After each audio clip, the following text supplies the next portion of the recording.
अवैध बंदूकधारियों को देखने के बाद टीमें लगातार जो है वो रवाना हो रही हैं। ये आप साफ तौर पर स्क्रीन पर देख सकते हैं कि टीमें जो है लगातार जो है वो इलाके को खंगालने की कोशिश में जो है लगातार कर रही हैं। और अभी जो है वो अभी तक करीबन जो 20 के करीब लोगों को जो है वो अभी तक डिटेन जो है वो कर लिया गया है। ये एक्सक्लूसिवली तस्वीरें जो है वो आपको नेटवर्क 18 पर दिखाई जा रही हैं।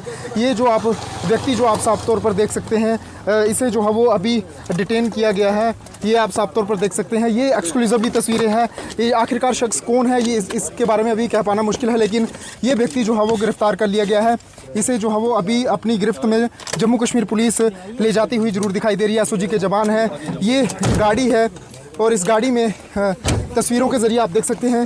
इसको जो है सबसे बड़ी खबर जो है वो इस समय यही है कि इस व्यक्ति को जो है गिरफ्तार किया है। यह आतंकी है या नहीं, इसकी अभी कोई पुष्टि नहीं है, लेकिन इसे जो है वो पहाड़ी इलाके से जो अभी जो है वो पकड़ करके जम्मू कश्मीर पुलिस जो है वो थाने की तरफ ले जा रही है। न्यूज़ 18 नेटवर्क के लिए करणदीप सिंह, रियासी रनसू।